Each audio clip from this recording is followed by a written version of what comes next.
आप सभी को प्रभात का नमस्कार। कंस्ट्रेंट मोशन में आइए चलते हैं कुछ अलग क्वेश्चंस की तरफ। यहाँ पे 3 क्वेश्चंस आपको बोर्ड पे दिखाई दे रहे होंगे, तो चलिए कहीं से भी शुरुआत करते हैं। क्वेश्चन नंबर 29 पे आते हैं। पहले इस टाइप के क्वेश्चंस हमने पुली ब्लॉक सिस्टम जो हम पीछे भी पढ़ रहे थे उसमें काफ़ी सारे हम लोग कर चुके हैं। यहाँ पे सबसे पहले हमें कंस्ट्रेंट रिलेशन निकालना होगा ए और बी दोनों की स्पीड्स के बीच का।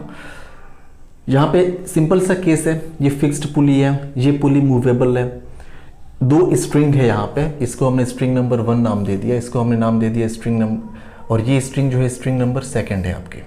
ठीक है, अब कंस्ट्रेंट रिलेशन अपने हम सिंपल मेथड से यहाँ पे निकालेंगे, बहुत ज़्यादा कैलकुलेट करने की ज़रूरत नहीं है आपको। आप बोलेंगे कि मान लिया हमने कि ये x ऊपर मूव करके गया, तो जैसे ही ये x ऊपर मूव करके जाएगा, चलो मान लेते हैं कि अब ये कहीं ऐसे यहाँ पे आ चुका है, ये x ऐसे ऊपर मूव किया, ये ब्लॉक ए जब x ऊपर मूव करेगा तो आप बोलेंगे स्ट्रिंग नंबर 1 जो है वो डायरेक्टली कनेक्टेड है इस पुली से। इस पुली को हमने नाम दे दिया P2 नाम दे दिया, ये आपकी मेन पुली है P1। तो स्ट्रिंग नंबर 1 जो है डायरेक्टली पुली P2 से कनेक्टेड है, तो जब ब्लॉक ए x ऊपर मूव करेगा तो इधर से x स्ट्रिंग लूज होगी, तो उसको टाइट करने के लिए जो P2 है उसको x नीचे आना पड़ेगा। तो आप बोलेंगे जब पुली P2 x नीचे आएगा, तो हमने मान लिया कि ये मूव करके ऐसे x नीचे आया, तो आप बोलेंगे जैसे ही ये x नीचे आएगा तो जो स्ट्रिंग नंबर 2 है x इधर से और x इधर से लूज होगी। देखिए स्ट्रिंग नंबर 1 तो टाइट हो गई, क्योंकि ब्लॉक ए के ऊपर जाने से x लूज हुई थी, उसको टाइट करने के लिए पुली x नीचे आई तो स्ट्रिंग नंबर 1 टाइट हो गई। लेकिन पुली P2 के x डाउनवर्ड डायरेक्शन में मूव करने से स्ट्रिंग नंबर 2 जो है x यहाँ से लूज होगी, प्लस ये ब्लॉक जब x ऊपर गया था तो स्ट्रिंग नंबर 2 भी ब्लॉक से कनेक्टेड है, तो ब्लॉक A के x ऊपर जाने से x और लूज हुई थी, यानी टोटल जो है स्ट्रिंग नंबर 2 कितना लूज हुई है, तो आप बोलेंगे इसके x ऊपर जाने से x लूज हुई थी, प्लस पुली P2 के डाउनवर्ड डायरेक्शन में x नीचे आने से ये 2x लूज हुई थी, यानी total 2x plus x 3x loose हुई है। और हमने मान लिया कि ब्लॉक जो B है ये y नीचे आ रहा है, तो यहाँ पे कंस्ट्रेंट रिलेशन जब आप निकालेंगे तो आप बोलेंगे y इज इक्वल्स टू हो जाएगा 3x के बराबर, यानी कि ये डाउनवर्ड डायरेक्शन में आएगा। ऑब्वियस सी बात है कि ये string number 2 total 3x loose हुई है, तो इसको टाइट करने के लिए b को डाउनवर्ड 3x आना पड़ेगा। अब इसको डिफरेंशिएट करेंगे, y को डिफरेंशिएट करेंगे तो वेलोसिटी ऑफ b मिलेगा, तो ये हो गया speed of b is equals to 3 time speed of, ये हो गया a। स्पीड ऑफ a आपको गिवन था, ब्लॉक a का स्पीड 4 मीटर पर सेकेंड, तो ये हो जाएगा 3 × 4 is equals to 12 meter per second. ये आपका आंसर हो गया स्पीड ऑफ ब्लॉक B। तरीके बहुत सारे हैं इसको निकालने के, आपको जो आसान लगे आप उसी से निकालिएगा। आते हैं क्वेश्चन नंबर 27 पे।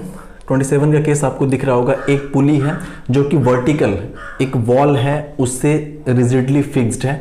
यहाँ से एक स्ट्रिंग है जिसमें एक ब्लॉक B सस्पेंडेड है, जो दूसरी स्ट्रिंग है उसको यहाँ से u स्पीड के साथ मूव कराया जा रहा है और u की वैल्यू गिवन है 3 मीटर पर सेकेंड। और ये जो स्ट्रिंग है थीटा डिग्री के एंगल पे, तो इसमें कह रहा है कि आप find speed of block B, आपको ब्लॉक B की स्पीड कैलकुलेट करनी इन टर्म्स ऑफ थीटा। यहाँ पे आप इंक्लूड कर देंगे क्योंकि जो स्पीड है वो थीटा पे डिपेंडेंट होगी, थीटा की अलग अलग वैल्यू के लिए ये वैल्यू अलग अलग निकल के आएगी। तो चलिए हम इसको करने के, इसको भी बहुत सारे तरीके हैं, अपना जो सिंपल मेथड है उससे हम लोग सॉल्व करेंगे। तो स्ट्रिंग एक ही है, सिर्फ एक इक्वेशन बनने वाली है, तो उसके 2 पार्ट हैं स्ट्रिंग के, एक तो यहाँ से लेकर यहाँ तक और दूसरा यहाँ से लेकर यहाँ तक। दोनों पार्ट को अलग अलग ड्रॉ करके उसके एंड पॉइंट्स के हम स्पीड सबसे पहले मेंशन कर दें। तो सबसे पहले हमने इस वाले पार्ट को ऐसे ड्रॉ किया।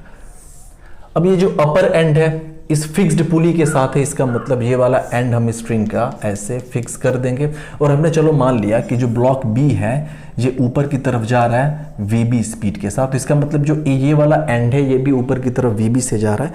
तो कहने का मतलब कि ये इनवर्ड डायरेक्शन में जा रहा है VB से, ये लेंथ को डिक्रीज कराएगा, इसलिए यहाँ पे जो VB है हमें माइनस साइन के साथ लिखना पड़ेगा। ठीक है, इस वाले पार्ट को तो हमने यहाँ पे कर दिया जो भी स्पीड को मेंशन करना था। अब आते हैं इस वाले पार्ट पे स्ट्रिंग के, यहाँ से लेकर यहाँ तक। इस वाले को नेग्लेक्ट कर देंगे, उससे कुछ मतलब है नहीं हमारा, तो इसको ड्रॉ करते हैं। पहले इसको हमने ड्रॉ कर लिया, इस वाले एंड को फिक्स करेंगे क्योंकि ये फिक्स्ड पुली के साथ कनेक्टेड है। साथ ही साथ जो ये वाला एंड है ये u मीटर पर सेकेंड से इस डायरेक्शन में मूव कर रहा है, ये हो गया u। साथ ही साथ ये एंगल आपको गिवन है यहाँ पे थीटा। तो इसके 2 कंपोनेंट हम करेंगे, क्योंकि यहाँ पे स्ट्रिंग के जो एंड पॉइंट हैं ये एट अ एंगल मूव कर रहे हैं।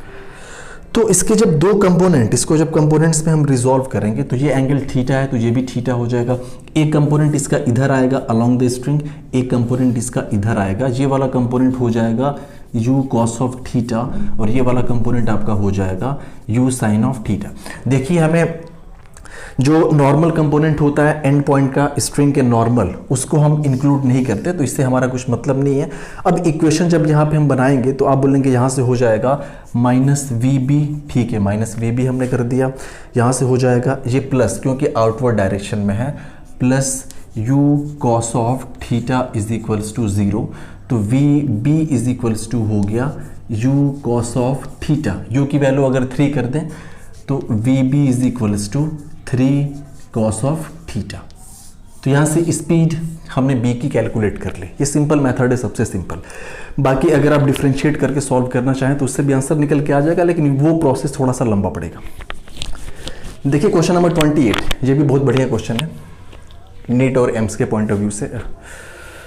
इसमें देखिए क्या कह रहा है, कह रहा है कि एक हेमिस्फीयर है। हेमिस्फीयर जो है वो ऐसे हॉरिजॉन्टल सरफेस पे, सरफेस आपकी पूरी तरह से स्मूथ है, एक रॉड है जो इसके ऊपर है ऐसे। अब कह रहा है कि जब रॉड का ये वाला एंड v1 स्पीड के साथ हॉरिजॉन्टली लेफ्टवर्ड मूव कर रहा है, उसी समय ये जो हेमिस्फीयर है ये हॉरिजॉन्टल सरफेस पे राइट डायरेक्शन में v2 स्पीड के साथ मूव कर रहा है।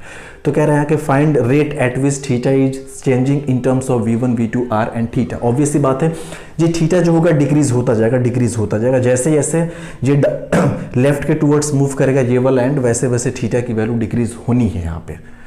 तो थीटा किस रेट से चेंज हो रहा है विद रिस्पेक्ट टू टाइम, आपको v1 v2 r और थीटा उसके बीच में आपको रिलेशन कैलकुलेट करना है। तो चलिए यहाँ पे हम वही काम करते हैं। सबसे पहले तो ये कि ये वाला एंड चूंकि मूव कर रहा है, तो हमने मान लिया कि ये सेंटर से x यूनिट की डिस्टेंस पे है। ये हमने मान लिया सेंटर से x यूनिट की डिस्टेंस पे। एक चीज़ आपने नोटिस किया था, जो हमने पिछला एग्जाम्पल लिया उसमें हमने आपको एक ऐसे वॉल दिखाई थी और उसमें एक ऐसे रॉड था, और रॉड का जो ये वाला एंड था, सपोज करो कि इधर मूव कर रहा है v1 से, इसकी डिस्टेंस हमने यहाँ से मान रखी थी x, चूंकि ये क्या था, ये रेफरेंस पॉइंट हमने चूज किया था जिसके रेस्पेक्ट में हम लोग ब्लॉक्स के मोशन या फिर एंड पॉइंट्स के मोशन को स्टडी कर रहे थे।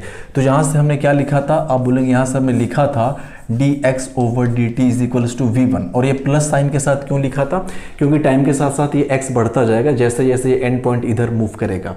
तो चूंकि यहाँ पे सिर्फ v1 के मूव करने से x चेंज हो रहा है, इसलिए dx अपॉन dt को हम लिखेंगे v1। लेकिन यहाँ पे देखिए प्रॉब्लम है, यहाँ पे कुछ केस अलग है। आप बोलेंगे जैसे ये एंड पॉइंट इधर मूव करेगा वैसे ही ये v2 से इधर भी मूव कर रहा है हेमिस्फीयर, यानी कि ये जो x चेंज हो रहा है ये इसके भी मूव करने से चेंज हो रहा है, साथ ही साथ इसके भी मूव करने से चेंज हो रहा है। तो यहाँ पे जो dx ओवर dt होगा ना, ये इस एंड पॉइंट और इसके सेंटर के बीच का रिलेटिव वेलोसिटी हमें देगा।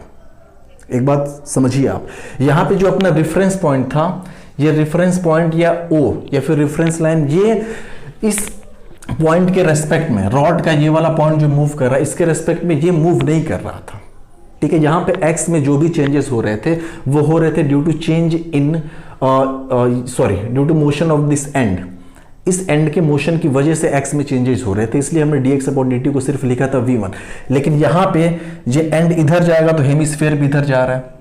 तो आप बोलेंगे कि एक टाइम ऐसा आएगा जब कुछ हेमिस्फीयर कुछ ऐसे हो चुका होगा, मूव करके कुछ यहाँ पे चला गया होगा, ठीक है, सेंटर कहीं यहाँ पे आ गया होगा, रॉड कहीं ऐसे आगे मूव किया होगा।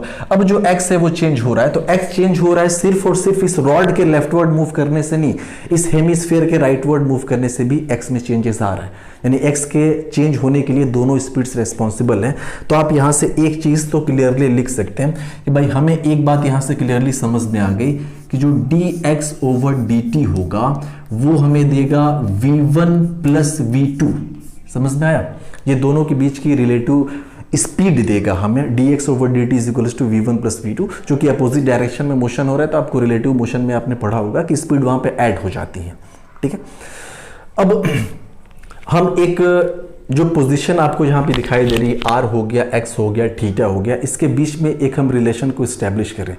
तो आप यहाँ से लिख सकते हैं कि साइन थीटा, अब ध्यान दीजिए साइन थीटा, चूंकि ये राइट एंगल ट्राइंगल बनेगा, क्योंकि आपको पता है कि ये rod as a tangent work करेगी, तो टेंजेंट पे जो रेडियस होता है वो परपेंडिकुलर होता है 90 डिग्री पे, तो 90 डिग्री बन गया, तो एक राइट एंगल ट्राइंगल बन गया, ये एंगल हो गया थीटा। तो इस राइट एंगल ट्राइंगल में हम साइन थीटा की बात करें तो it will be equals to perpendicular R divided by ये हाइपोटेनियस एक्स। तो साइन थीटा को हम लिख सकते हैं आर बाई एक्स, ठीक है, या फिर विच इंप्लाइज यहाँ से हम एक्स को लिख सकते हैं X is equals to R by sine theta, या फिर इसको हम लिख सकते हैं आर कॉसेक थीटा। तो देखिए एक रिलेशन हमें यहां से मिल गया x is equals to R cosec theta. अब इसको हम डिफरेंशिएट करेंगे तब जाके हमें वेलोसिटी के कंपोनेंट्स मिलेंगे और साथ ही साथ D theta over D T भी हमें मिलने वाला है। तो चलिए इसको डिफरेंशिएट करें विद रिस्पेक्ट टू टाइम। तो जब इसको टाइम के रिस्पेक्ट में डिफरेंशिएट करेंगे तो लेफ्ट में आपको मिलेगा D X over D T is equals to, radius तो कांस्टेंट है r, कॉसेक थीटा का होता है minus cosec theta into cot theta, आप इसको ध्यान रखिएगा। तो माइनस हमने पहले कर दिया, तो ये हो गया cosec theta into cot theta, और फिर थीटा को भी फर्दर टाइम के रेस्पेक्ट में डिफरेंशिएट करेंगे तो ये हो जाएगा D theta over D T. समझ में आया? अब देखिए D X over D T को हम क्या लिख सकते हैं, V one plus we two. तो यहां से हमने इसको लिख लिया कि v1 plus v2 is equals to, ये हो गया माइनस r कॉसेक थीटा को हमने लिख लिया 1 अपॉन साइन थीटा। चलिए इसको हमने कर लिया 1 upon sine theta, cot theta को हमने लिख लिया कॉस थीटा डिवाइडेड बाई, ये हो गया sine theta into D theta over D T. अब हमें D theta over D T calculate करना है, तो sine theta sine square theta हो जाएगा, इसको हमने इधर कर दिया तो ये हो जाएगा D theta over D T is equals to, ये v1 प्लस v2 ऑलरेडी वहाँ पे पहले से है तो v1 प्लस v2, ठीक है। ये साइन थीटा इधर जाके साइन स्क्वायर थीटा हो गया, ठीक है, ये भी सही है, साइन स्क्वायर थीटा, ये r और ये कॉस थीटा नीचे आ जाएगा और माइनस भी साथ ही साथ, तो ये हो गया माइनस और ये हो गया r कॉस ऑफ थीटा, ठीक है। तो यही आपके सामने मिला D theta over D T is equals to minus we one plus we two sine square theta divide by are cos theta. देखिए हो सकता है कैलकुलेशन मिस्टेक हो जाए कहीं ना कहीं, क्योंकि ये ह्यूमन फैक्टर होता है, ह्यूमन बिहेवियर।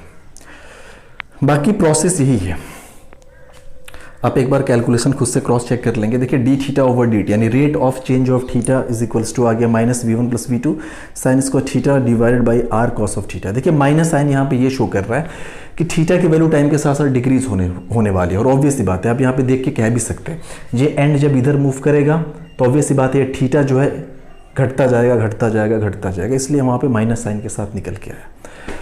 तो हमने तीनों क्वेश्चन यहाँ पे आपको बता रखे हैं कैसे हैंडल करना है। तो आप अगर बेसिक आपकी कमज़ोर है तो आप स्टार्टिंग से कंस्ट्रेंट मोशन में वीडियो नंबर 1 से आप देखना शुरू करिए। हम लोग 29 क्वेश्चन अब तक सॉल्व कर चुके हैं। एटलीस्ट हम लोग कंस्ट्रेंट मोशन और न्यूटन्स लॉ ऑफ मोशन में कम से कम 100 क्वेश्चन सॉल्व करने जा रहे हैं, क्योंकि बहुत ज़्यादा इंपॉर्टेंट है और इस चैप्टर पे हम टाइम देना चाहते हैं। इसलिए आप पेशेंस रखिए, आप साथ साथ सॉल्व करते जाइए, आप देखेंगे आगे बहुत ज़्यादा हेल्प मिलने वाली है। धन्यवाद।